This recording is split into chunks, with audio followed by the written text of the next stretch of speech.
제 이름은 박순자입니다. 올해 72이에요. 평생을 생선 팔면서 살았습니다. 아침 4시면 눈을 떠서 시장에 나가 얼음 위에 놓인 생선들을 정리하고 손님들에게 싱싱해요. 오늘 잡은 거예요 하면서 웃어주고. 그렇게 40년을 살았어요. 손은 거칠어졌죠. 생선 비늘에 긁혀서 상처가 아물 새도 없이 또 베이고 겨울엔 얼음물에 손을 담그느라 손가락 끝이 갈라졌어요. 그래도 괜찮았어요. 그 손으로 제 5 아이들 밥 먹이고 학교 보내고 대학까지 졸업시켰으니까요.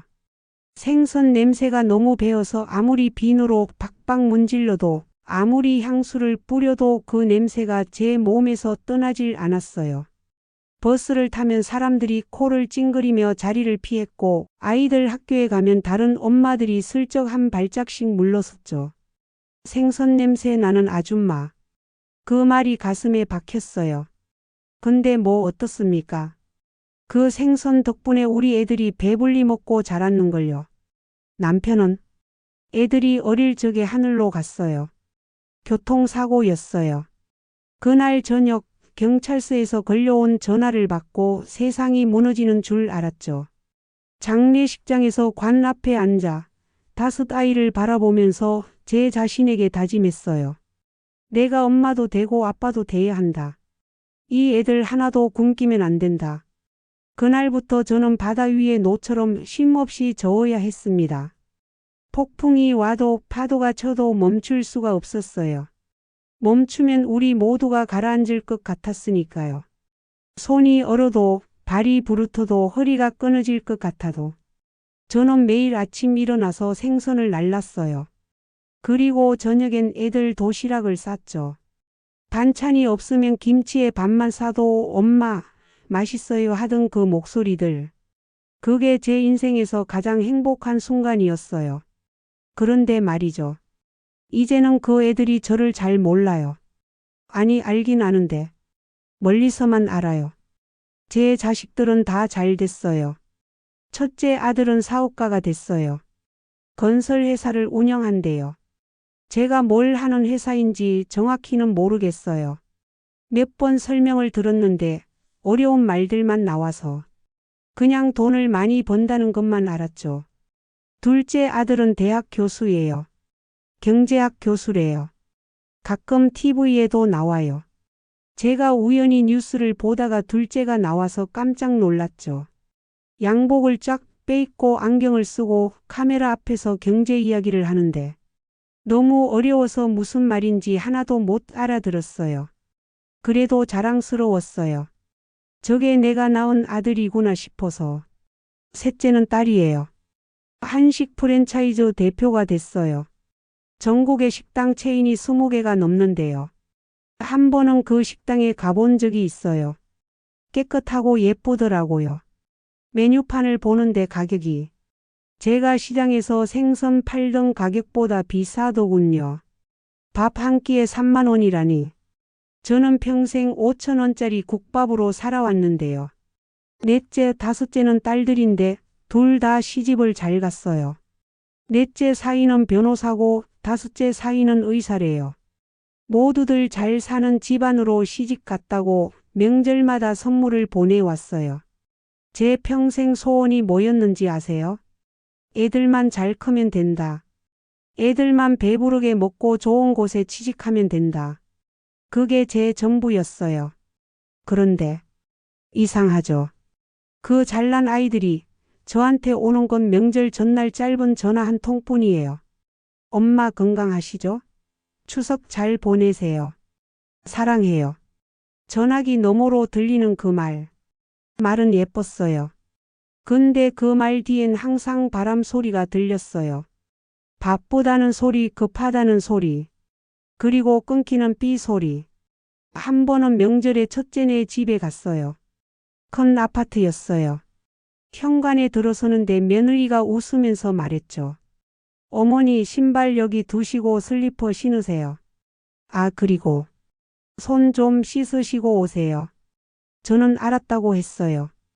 제 손에서 생선 냄새가 난다는 걸 알고 있었어요. 아무리 씻어도 지워지지 않는 그 냄새. 그날 저는 밥맛이 없었어요. 비싼 고기가 상위에 가득했는데 한 점도 넘어가질 않았어요. 그냥 물만 마셨죠. 집에 돌아와서 거울을 봤어요. 주름이 깊게 패인 얼굴, 거칠어진 손, 굽은 허리.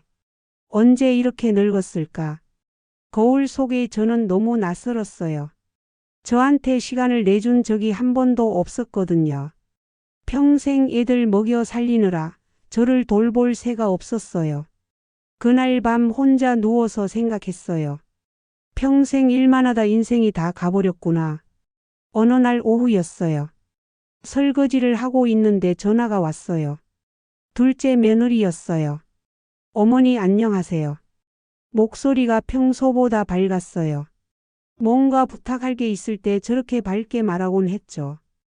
그래. 무슨 일이니? 아니에요. 별건 아니고요. 그냥 어머니 목소리 듣고 싶어서요. 저는 웃었어요. 오랜만에 며느리가 먼저 전화를 걸었다는 게 좋았거든요. 요즘 바쁘지? 교수님 일이 많다며? 네. 그게 말이에요, 어머니. 사실은 교수님 연구비가 좀 급하게 필요해서요. 그 순간 제 손이 멈췄어요. 연구비가 얼마나 필요한데? 한 1억 정도만 있어도 급한 건 해결될 것 같아요. 사실 연구 과제를 따내려면 손투자가 필요하거든요. 근데 대출이 잘 안 나와서. 혹시 어머니 집을 담보로 잠깐만. 그 말이 떨어지는 순간 제 심장이 쿵하고 내려앉았어요. 집. 그 집은 남편이 저한테 처음 선물한 곳이었어요. 결혼하고 10년 만에 겨우 장만한 작은 주택이었어요. 남편이 그날 열쇠를 제 손에 쥐어주면서 했던 말이 아직도 생생해요. 여보, 이제 우리 집이야. 평생 여기서 행복하게 살자. 그 집엔 남편의 웃음소리가 남아있어요. 애들이 태어나서 처음 그런 말을 뗐던 그 거실, 남편이 밤마다 담배 피우면서 앉아있던 그 베란다. 모든 게 그대로예요. 미안하지만 그건 안 돼. 그 집은 내 전부야. 그 집만은. 목소리가 떨렸어요. 며느리는 잠시 침묵하다가 한숨을 쉬었어요. 알겠어요, 어머니. 저희가 알아서 할게요. 건강하세요. 그렇게 전화는 끊겼어요. 근데 이상하게 그날부터 불길한 예감이 들었어요. 뭔가 잘못되고 있다는 느낌. 가슴 한쪽이 불편한 느낌이 계속됐어요. 며칠 뒤 셋째한테 전화가 왔어요. 엄마, 둘째 오빠가 요즘 돈 문제로 좀 힘들대. 엄마한테 부탁한 거 있어? 저는 집 얘기를 했어요. 그러자 셋째가 말했죠. 엄마, 그 집. 사실 명의가 엄마 앞으로만 되어 있는 거 아니지? 오빠들 이름도 같이 들어가 있잖아. 그 말을 듣고 저는 멍해졌어요. 아, 맞아요. 몇 년 전에 첫째가 그랬었죠. 엄마, 상속세 때문에 미리 명의 좀 나눠놓는 게 좋대요. 세금 아끼려면. 그래서 저는 그냥 도장을 찍었어요. 잘 모르고. 그럼 내가 반대해도 팔 수 있다는 거니? 법적으론. 그럴 수도 있어요, 엄마. 전화를 끊고 저는 주저앉았어요. 다리에 힘이 풀려서 그 자리에 그냥 밤이 됐어요. 하지만 잠이 안 왔어요. 천장만 바라보면서 생각했죠. 내가 뭘 잘못한 걸까? 그로부터 일주일쯤 지났을 거예요. 아침에 현관문을 열고 나가려는데 밖에 하얀 승합차가 서 있었어요. 그리고 양복 입은 남자 2명이 걸어왔어요. 박순자 여사님이시죠? 네, 그런데요. 병원 검진 예약 있으셔서 모시러 왔습니다. 건강검진이요? 저는 처음 듣는 소리였죠. 남자들은 웃으면서 저를 승합차로 데려갔어요. 어르신 건강검진 받으셔야죠. 아들이 나한테 말을 안 하고 뭘 예약을 했나 보다 싶었어요. 결국 저는 그 차에 탔습니다.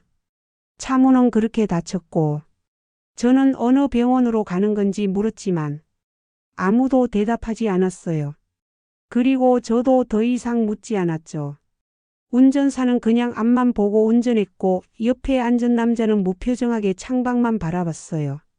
차상 밖으로 제가 살던 동네가 점점 멀어졌어요.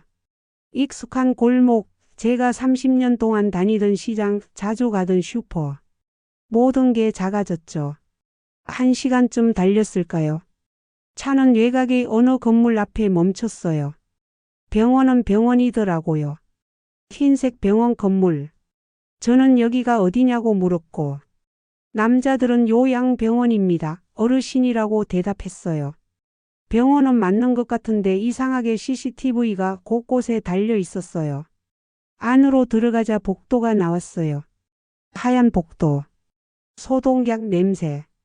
그리고 멀리서 들리는 환자들의 소리. 간호사가 왔어요. 차가운 표정으로요.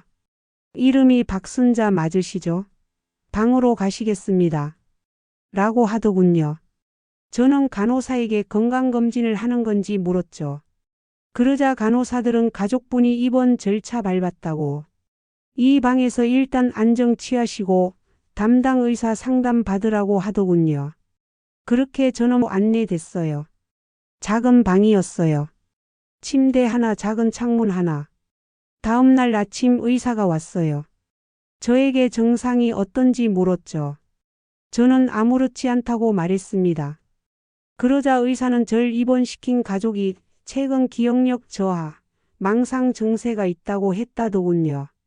도대체가 이 말도 안 되는 상황이 저는 너무나도 황당했습니다. 의사는 차트만 보면서 고개를 끄덕였어요. 일단 경과를 지켜보겠습니다. 약 드시고 안정 취하세요.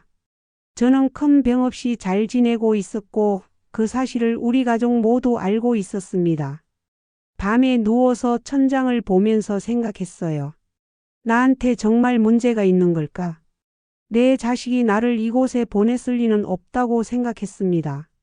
내일 첫째에게 전화해서 데리러 오라고 할 셈이었습니다. 그날 밤 울음이 목까지 차올랐어요. 왜 이렇게 된 걸까? 하지만 막상 다음 날이 되니 첫째에게 전화하기가 망설여지더군요. 날 입원시킨 게 누군지 알 수 없는 노릇이었으니까요. 그렇게 며칠이 지났어요.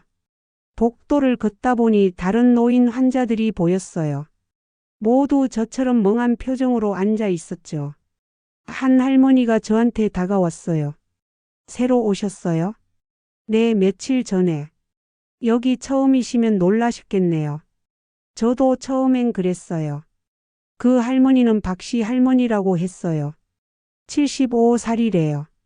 저는 여기 있는 사람들의 사정이 궁금해서 물어봤어요. 다들 왜 여기 있어요? 박씨 할머니가 쓸쓸하게 웃었어요. 다들 저희 같은 사람들이에요. 그 말에 가슴이 철렁했어요. 저희 같은 사람들이라니요? 우리 다 멀쩡해요. 치매도 없고 정신도 멀쩡하고. 근데 우릴 기다려주는 사람이 없다는 거죠. 이유는 다 달라도 결국 똑같아요. 그날 저녁 식당에서 밥을 먹는데 한 할아버지가 소리쳤어요. 딸이 오늘 온다고 했으니 집에 가야 한다면서요. 그 모습을 보면서 눈물이 났어요. 그런데 식당 구석에 혼자 앉아있는 할아버지가 보였어요. 휠체어를 탄 할아버지. 표정이 딱딱하고 눈빛이 날카로웠어요. 며칠을 관찰했어요. 그 할아버지는 누구와도 말을 섞지 않았어요. 밥도 혼자 먹고 산책도 혼자 했죠. 어느 날 복도에서 그 할아버지와 마주쳤어요. 안녕하세요. 제가 인사를 했지만 그는 째려보기만 했어요. 제가 조금만 다가가면 할아버지는 저에게 비키라고 했어요. 죄송하다고 사과드렸더니 돌아온 건 생선 냄새나니까 옆에 오지 말라는 공격적인 말이었죠. 제 얼굴이 화끈거렸어요. 생선 냄새. 제 몸에선 생선 냄새가 평생 지워지지 않으려나 봐요. 그래도 저는 매일 그 할아버지한테 인사했어요. 할아버지 오늘 날씨 좋네요. 할아버지 밥 맛있게 드셨어요? 무시당해도 째려봐도 저는 계속 말을 걸었어요. 왜 그랬을까요? 그 할아버지 눈빛에서 제 모습이 보였거든요. 외롭고 화나고 슬픈. 한 달쯤 지났을까요? 산책하는데 그 할아버지가 혼자 정원 벤치에 앉아 있었어요. 저는 옆에 조심스럽게 앉았죠. 날씨 참 좋네요, 할아버지. 할아버지는 한참을 침묵하다가 말했어요. 2만 5요. 네? 그게 그분이 저한테 처음 한 말이었어요. 저는 박순자예요. 저는 웃었어요. 처음으로 그분이 저한테 대답을 한 거니까요. 할아버지는 어떻게 여기 오셨어요? 하고 물었죠. 한참을 침묵하더니 할아버지가 말했어요. 아들이 보냈다고. 아드님이요? 저는 놀라서 되물었어요. 이만호 할아버지는 저와 다르게 평생 돈을 많이 벌었다고 하더라고요. 하지만 돈을 너무 쫓아다니느라 직원들한테도 야박하게 굴었고 집에도 안 들어갔대요. 그렇게 모은 돈이 수백억이지만 돈 얘기할 때만 할아버지를 찾고 평소엔 들여다보지도 않았다고 합니다. 그러다 결국 할아버지가 치매에 걸렸다면서 이곳으로 모셨다네요. 할아버지는 살아생전 재산을 정리하려고 하셨고 재산을 기부할까봐 아들이 겁을 먹은 것 같다고 하셨어요. 사실 이만호 할아버지는 어릴 적 간장과 밥을 드실 만큼 가난했는데 가족에게 가난의 고통을 물려주고 싶지 않아서 악착같이 돈을 버셨던 거래요. 가족을 누구보다 사랑했는데 그 마음을 가족에게 전하는 법을 몰랐던 거죠. 그 돈이 할아버지를 망쳤다고 생각하신대요. 돈만 쫓아다니다 보니 사람을 잃어버렸다면서 이제 이만호 할아버지를 찾아오는 건 아무도 없다고 하셨어요. 저는 조용히 말했어요. 평생 애쓰셨어요, 할아버지. 그것만으로도 충분해요. 할아버지는 저를 돌아봤어요. 할아버지의 눈가가 촉촉했어요. 평생 내가 나한테 해주지 못한 말을 순자 씨가 해주는구려. 그날 이후 이만호 할아버지와 저는 친구가 됐어요. 매일 같이 산책하고 밥도 같이 먹고 이야기도 나눴어요. 할아버지는 제게 옛날 사업 이야기를 들려줬고 저는 할아버지한테 생선 파는 이야기를 해줬죠. 어느 날 할아버지가 말했어요. 순자 씨, 여기 있는 사람들이 모두 우리 같은 사람들이요. 평생 가족 위에 살았는데 결국엔 짐짝 취급받는. 그래서 전 이렇게 말했어요. 할아버지, 우린 지금 여기서 행복하잖아요. 할아버지도 그게 아이러니라고 했죠. 맞아요. 이상하게도 그랬어요. 여기선 서로를 이해하며 지내고 있었어요. 같은 아픔을 겪었으니까요. 저는 다른 노인들과도 친해졌어요. 최 할아버지는 평생 공무원이었는데 퇴직금을 아들이 빼돌렸대요. 김 할머니는 손주들 봐주다가 허리를 다쳤는데 며느리가 더 이상 못 돌본다고 여기 보냈대요. 모두가 각자의 이유로 여기 왔지만 결국은 똑같았어요. 우리는 우리밖에 없었죠. 그래도 우리는 서로를 위로했어요. 함께 밥 먹고 함께 웃고 서로를 이해했어요. 이만호 할아버지가 어느 날 말했어요. 저 덕분에 사람 사는 게 뭔지 알았대요. 그 말에 오랜만에 마음이 참 따뜻해졌네요. 막 한 달쯤 지났을 때 병원 사무실에서 전화를 받으라고 했어요. 소화기를 들었어요. 둘째 며느리였어요. 어머니 건강하세요? 목소리가 밝았어요. 너무 밝아서 오히려 불안했죠. 응, 그래, 무슨 일이니? 저는 사실 묻고 싶은 게 많았죠. 내가 여기에 입원해 있다는 걸 어떻게 안 건지부터요. 그러나 굳이 먼저 말하지 않았습니다. 담담하게 며느리가 말하는 걸 듣고 있었어요. 건강은 좀 어떠신가 해서 그냥 안부 전화 드렸어요. 아, 그리고 어머니 집 처분하려고요. 순간 귀가 멍했어요. 뭐라고? 어머니 집이요. 교수님 연구비도 필요하고 어머니도 이제 병원에 계시잖아요.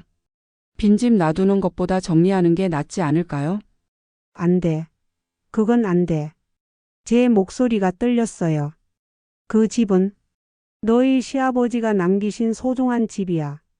그 집엔 우리 추억이 다 있어. 어머니 아버지는 벌써 30년 전에 돌아가셨잖아요. 그리고 70이 넘으셨는데 슬슬 재산을 정리해 놓는 게 낫지 않을까요? 그 말에 제 심장이 멈추는 것 같았어요. 저에게 그 집은 단순히 재산을 넘어 제 인생 그 자체였어요. 격양된 목소리로 전 며느리에게 얘기했죠. 며느라, 난 생선 팔아서 네 남편 대학까지 보내줬다. 내가 할 수 있는 건 다 했다고 생각한다. 생선 팔아서 대학 보내주신 거요? 그건 감사하게 생각해요. 그런데 낳았으면 책임지는 건 부모의 의무 아닌가요? 저희도 이제 애들 대학 보내야 하고 집도 바꿔야 하는데. 며느리는 제 평생의 희생을 당연한 부모의 의무라고 하더군요. 물론 맞아요. 부모가 자식을 낳았으면 책임져야죠. 그래서 저는 혼자 애들 5을 부족함 없이 키우느라 제 인생이랄 게 없이 바쁘게 살아왔습니다. 그런데 저에게 유일하게 남은 집마저 처분하려 하니 정말 화가 났죠. 그건 안 돼. 네, 알겠어요. 어머니 들어가세요. 그 한마디로 며느리와의 전화는 끊겼어요. 저는 그 자리에 그냥 서 있었어요. 다리에 힘이 안 들어갔어요. 복도를 걸어가는데 세상이 흔들리는 것 같았어요. 침대에 누워서 천장을 봤어요. 새벽 4시에 일어나서 얼음 깬 손으로 생선 손질했던 것, 애들 도시락 싸주고 남은 음식으로 끼니를 때웠던 것, 허리 아파서 밤마다 파스 붙이면서 다음날 또 시장 나갔던 것, 추운 겨울날 손이 꽁꽁 얼어도 애들 학원비 벌려고 새벽까지 일했던 것. 부족했겠지만 저는 부모로서 할 수 있는 최선을 다했습니다.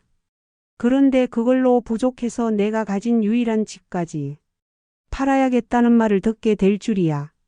저는 눈물이 나왔어요. 다음 날 관리실을 통해 첫째한테 전화를 걸었어요. 여보세요, 엄마야. 엄마? 아내? 무슨 일이세요? 첫째는 제가 병원에 있다는 걸 아는 눈치더군요. 그런데 제 안부도 묻지 않았어요. 너 둘째가 집 판다는데 진짜니? 아, 그거요? 네, 형제들끼리 다 상의했어요. 너희들끼리 상의했다고? 나한테는 왜 안 물어봤어? 엄마 지금 병원에 계시잖아요. 의사 선생님이 그러시는데 엄마 판단력이 떨어지셨대요. 그래서 저희가 법적으로 후견인 지정받았어요. 후견인? 그건 제가 법적으로 무능력자가 됐다는 얘기였어요. 나 멀쩡하다고. 내 말은 안 들리는 거니? 엄마 환자들은 다 자기가 멀쩡하다고 생각한대요. 걱정 마세요. 집 팔아서 엄마 치료비에 보태드릴게요. 저는 전화를 건 것을 후회했어요. 그리고 전화를 끊었죠. 저는 그날 밤 정원에 나가서 벤치에 앉았어요. 별을 봤죠. 하늘엔 별이 가득했어요. 그날따라 남편이 너무 보고 싶었죠. 그런데 이만호 할아버지가 제 옆에 와서 앉았어요. 그리고 무슨 일인지 물으셨죠. 저는 평소처럼 웃으며 할아버지를 대하고 싶었지만 그날은 그럴 수 없었고 할아버지한테 모든 걸 쏟아내듯 얘기했어요. 며느리의 전화, 아들의 반응, 집이 팔린다는 것. 할아버지는 한참을 침묵하다가 말했어요. 순자 씨, 우린 이제 자식들한테 짐이요. 저는 그럴 리 없다고 했지만 할아버지는 덤덤하게 말하셨죠. 받아들이기 힘들지만 사실이라면서요. 우리가 가진 건 돈이고 우리가 필요한 건 돌봄이라고. 근데 자식들은 반대래요. 우리 돈은 필요하지만 우릴 돌보는 건 싫은 거라고. 제 눈에서 눈물이 떨어졌어요. 그럼 내가 평생 뭘 위해 산 거예요? 할아버지가 제 어깨를 토닥였어요. 시간이 흘렀고 저는 그 병원에 적응했어요. 매일 아침 7시에 일어나서 세면하고 식당에서 밥 먹고 산책하고 저녁엔 다 같이 모여서 TV를 봤어요. 어느 날 제 할아버지가 기타를 가져왔어요. 옛날에 기타 좀 쳤소. 한 곡 들어보시오. 할아버지가 고향의 봄을 연주했어요. 모두들 따라 불렀죠. 나의 살던 고향은 꽃피는 산골. 김 할머니가 눈물을 닦으면서 웃었어요. 고향.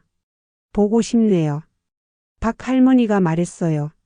우리가 여기서 새로운 고향을 만드는 거예요. 맞아요. 우린 여기서 새로운 가족이 됐어요. 서로 챙기고 아픈 사람 간호하고 우울한 사람 위로하고 이만호 할아버지는 휠체어가 필요 없을 정도로 건강해졌어요. 매일 저랑 산책하면서 운동했거든요. 어느 날 할아버지는 평생 살면서 지금이 제일 행복하다고 제게 말씀하셨어요. 저는 그 말이 진짜냐고 물었고 만호 할아버지는 진짜라면서 수백억 벌었을 때도 이렇게 행복하지 않았대요. 근데 여기서 우리랑 밥 먹고 얘기하는 게 이렇게 좋은 줄 몰랐다고 하셨어요. 그 말을 듣고 기뻤던 저도 웃었어요. 아이러니했죠. 별일 없는 사람들이 모인 곳에서 우린 가장 인간다워졌어요. 밤에 다 같이 모여서 차를 마시면서 얘기했어요. 우리 자식들 언젠간 알겠죠. 자기들도 늙으면 그때쯤이면 너무 늦을 거요. 그래도 우린 여기서 행복하니까 됐어요. 우리는 서로를 위로했어요. 우린 서로를 버리지 않았어요. 어느 날 오후였어요. 간호사가 제 방으로 왔어요. 박순자 씨 면회 오셨어요. 면회? 누가 저한테? 당황스러운 얼굴로 면회실로 가니까 막내딸이 서 있었어요. 눈이 빨갛게 부어 있었어요. 엄마. 막내가 저한테 달려와서 안겼어요. 그리고 저희는 같이 울었죠. 엄마. 미안해요. 제가 몰랐어요. 이게 도대체 무슨 일이니? 엄마가 여기 계신 거. 저 진짜 몰랐어요. 오빠들이 엄마가 요양원 가셨다고 그래서. 근데 며칠 전에 우연히 둘째 오빠 전화 받다가 들었어요. 막내는 울먹이면서 말했어요. 둘째 오빠가 엄마 집 팔려고 요양원에 모셨대요. 후견인 지정받고. 그 순간 제 머릿속이 하얘졌어요. 결국 그랬구나. 오빠가 내 집 때문에 날 여기 보낸 거니? 막내가 고개를 끄덕였어요. 엄마 집이 재개발 지역이래요. 보상금이 10억 넘게 나온대요. 더 이상 들을 수가 없었어요. 10억. 그 돈 때문에 제가 여기 있던 거였어요. 막내가 제 손을 잡았어요. 엄마 제가 오빠들한테 다 얘기했어요. 싸움 났어요. 첫째 오빠는 둘째 오빠 편이고 셋째 언니는 사는 게 바쁘다고 관심 없고 넷째 언니랑 저만 엄마 편이에요. 그만해라. 너희들끼리 그만 싸워라. 제 목소리가 떨렸어요. 나 하나 때문에 자식들이 싸우는 거 보고 싶지 않았어요. 그러자 막내는 울면서 서류를 꺼냈죠. 엄마 이거 사인하세요. 제가 변호사 선임해서 부당 입원 취소 소송 걸었어요. 엄마 나가실 수 있어요.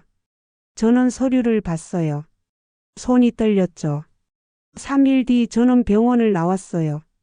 그때 이만호 할아버지가 배웅을 나왔어요. 순자 씨 나가서 행복하시오. 할아버지는 안 나가세요? 난 갈 곳이 없소. 여기가 내 집이요. 할아버지 눈에 눈물이 고였어요. 할아버지. 나가서 제가 연락드릴겨. 이만호 할아버지는 미소 지으며 끄덕거리셨어요. 할아버지와 친하게 지내며 정이 많이 들었고 제 발걸음이 잘 떨어지지 않았죠. 저는 할아버지와 앞으로도 자주 연락하며 지내기로 했고 악수를 했어요. 할아버지의 손이 따뜻했죠. 그렇게 저는 3달 만에 집으로 돌아왔어요. 현관문을 열자 먼지가 쌓여 있었고 곰팡이 냄새가 났어요. 거실에 들어갔더니 남편이 절 반겨줬죠. 그 사진을 보는 순간 눈물이 쏟아졌어요. 여보, 내가 돌아왔어. 그날 밤 자식들이 저희 집에 다 모였어요. 첫째, 둘째, 셋째, 넷째, 막내. 5명이 전부 거실에 앉았어요. 저는 애들을 바라봤어요. 첫째는 눈을 피했고 둘째는 고개를 숙였고 셋째는 핸드폰만 봤어요. 넷째와 막내만 제 눈을 마주쳤죠. 엄마, 미안해요. 둘째가 말했어요. 근데 그 목소리에 진심이 없었어요. 미안하긴 뭘 미안해. 엄마 병원에 두고 집 팔려고 했으면서. 막내가 소리쳤어요. 야, 넌 가만히 있어. 내가 뭘 안다고. 첫째가 막내한테 소리쳤어요. 오빠는 왜 둘째 오빠 편만 들어요? 야, 현실을 봐. 요즘 어려운 상황인데 엄만 나이도 많으시고 재산은 슬슬 정리하는 게 맞지 뭘 그래. 저는 그들을 보면서 가슴이 터지는 것 같았어요. 그만해라. 제가 조용히 말했어요. 그만 싸워라 너희들. 모두가 저를 봤어요. 이 꼴을 볼 거면 차라리 병원이 낫다. 그 말에 다들 입을 다물었어요. 너희들, 엄마가 너희한테 해준 게 없다고 생각하니? 제 목소리가 떨렸어요. 엄마는 평생 너희 때문에 살았어. 새벽 4시에 일어나서 생선 손질하고 손이 얼어도 발이 얼어도 너희 밥 안 굶기려고 학교 보내려고 매일 시장에 나가서 일했어. 그게 너희한테는 아무것도 아니었니? 둘째가 고개를 숙였어요. 근데 이제 알았어. 사랑은 빚이 아니더라. 돌려받을 수 없는 거더라. 저는 자식들을 바라봤어요. 너희들 행복해라. 엄마는 엄마 갈 길 갈게. 그날 밤 자식들은 각자 다 돌아갔어요. 저는 그렇게 혼자 남았어요. 그런데 쓸쓸하기보다 후련했어요. 자식들끼리 싸우는 꼴 보느니 차라리 혼자인 게 낫더라고요. 며칠 뒤 우편함에 편지가 하나 와 있었어요. 그건 병원에서 온 편지였어요. 고 이만호 님께서. 그 글자를 보자 손이 떨렸어요. 조심스럽게 저는 편지를 뜯었어요. 고 이만호 님께서 지난 5월 3일 새벽 심장마비로 별세하셨습니다. 그걸 보자마자 눈물이 났어요. 할아버지, 혼자 떠나셨구나. 좀 더 행복하다가 가시지. 이럴 줄 알았으면 계속 병원에 있을 걸 하는 생각이 들었어요. 그런데 편지엔 또 다른 봉투가 하나 들어 있었어요. 박순자님 귀하. 그건 편지였어요. 이만호 할아버지의 편지. 순자 시계. 이 편지를 읽으실 때쯤이면 저는 이미 떠났을 겁니다. 그때를 대비해서 편지를 미리 적어둡니다. 제 평생을 돌아보면 후회투성이입니다. 돈만 쫓아다니다가 사람을 잃어버렸습니다. 가족도 친구도 사랑도. 하지만 인생 마지막에 순자 씨를 만난 건 제게 기적이었습니다. 순자 씨는 제게 처음으로 사람 대접을 해줬습니다. 생선 냄새 난다고 모욕하고 화내고 짜증냈는데도 매일 말을 걸어주시고 웃어주시고 산책도 같이 해주셨죠. 평생 돈만 쫓으며 감정 없이 살아가던 제가 순자 씨 앞에선 그냥 한 명의 외로운 노인일 수 있었습니다. 그게 얼마나 감사한지 모릅니다. 제가 모은 재산 수백억이 있습니다. 아들한테 물려줄 생각 없습니다. 그 아이는 이미 충분히 받았으니까요. 제 전 재산은 사회에 환원합니다. 다만 순자 씨가 남은 생 행복하게 보낼 수 있는 만큼은 빼고요. 놀라지 마세요. 이건 빚 갚음이 아닙니다. 감사의 표현입니다. 순자 씨 그 돈으로 행복하세요. 따뜻한 곳에서 웃으며 사세요. 그리고 여기 병원에 남은 친구들도 좀 챙겨주세요. 그들도 순자 씨 같은 사람이 필요합니다. 고맙습니다, 순자 씨. 당신 덕분에 제 인생 마지막이 따뜻했습니다. 이만호 올림. 편지를 읽고 저는 한참을 울었어요. 슬픈 마음과 놀란 마음이 함께 들었죠. 얼마 안 있어서 변호사 사무실에서 연락이 왔어요. 박순자님 고 이만호 씨의 유언 집행인입니다. 오셔서 서류 확인하시겠습니까? 일주일 뒤 저는 믿을 수 없는 현실과 마주했어요. 박순자님 앞으로 증여된 총 재산은 50억입니다. 부동산, 주식, 현금 등 모두 박순자님 명의로 이전됩니다. 50억. 제가 평생 벌어도 만질 수 없는 돈. 저는 변호사에게 말했어요. 이 돈으로 할 수 있는 일이 있을까요? 무슨 일 말씀이신가요? 병원에 계신 분들, 그분들을 위한 집을 만들고 싶어요. 변호사가 웃으면서 말하더라고요. 충분히 가능할 겁니다. 석 달 뒤 저는 바닷가 근처에 집을 여러 채 구매했어요. 아니 집뿐만이 아니었어요. 그건 작은 마을이었죠. 20채의 예쁜 집들, 정원 산책로, 공동식당. 그리고 그곳으로 병원에 있던 친구들을 모셨어요. 최 할아버지, 박 할머니, 김 할머니. 모두 함께 왔어요. 순자 언니, 여기가 정말 우리 집이에요? 박 할머니가 울먹였어요. 네, 우리 집이에요. 이제 우리 진짜 가족이에요.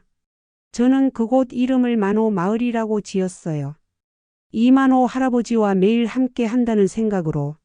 매일 아침 우린 함께 산책했어요. 바닷바람을 맞으며 파도 소리를 들으며. 점심엔 함께 밥을 먹었어요. 모두가 직접 요리한 것을 모아서 한 상을 차렸죠. 순자 씨 음식이 제일 맛있어요. 사람들은 작은 걸로도 행복을 느끼며 하루하루 즐겁게 보내고 있어요. 저 역시 이게 진정한 행복이구나 라는 걸 느끼고 있습니다. 저녁엔 모두 모여서 이야기를 나누고 있어요. 인생 이야기를 하며 웃고 울고 위로하고. 그러던 어느 날 막내딸이 찾아왔어요. 엄마, 여기 정말 예쁘네요. 그래, 엄마는 여기서 행복해. 엄마 미안해요, 저희가. 됐다.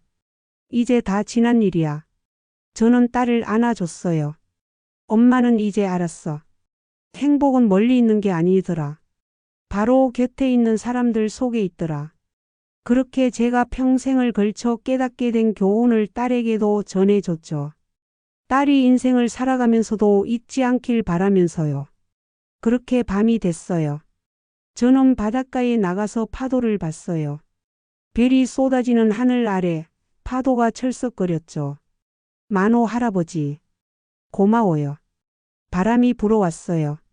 마치 대답하는 것처럼. 당신 덕분에 내 인생이 이렇게 따뜻해졌네요. 저는 웃었어요. 평생 몸에 생선 냄새가 배어서 사람들이 피하던 저. 이제는 사랑받고 있어요. 제 곁엔 가족이 있어요. 피로 연결된 가족이 아니라 마음으로 연결된 가족. 인생은 참 이상해요. 젊을 땐 너무 길다고 생각했는데 다 지나고 나니 너무 짧아요. 저는 평생 생선을 팔았어요. 제 몸에 밴 그 생선 냄새가 사실 제 인생의 냄새였죠.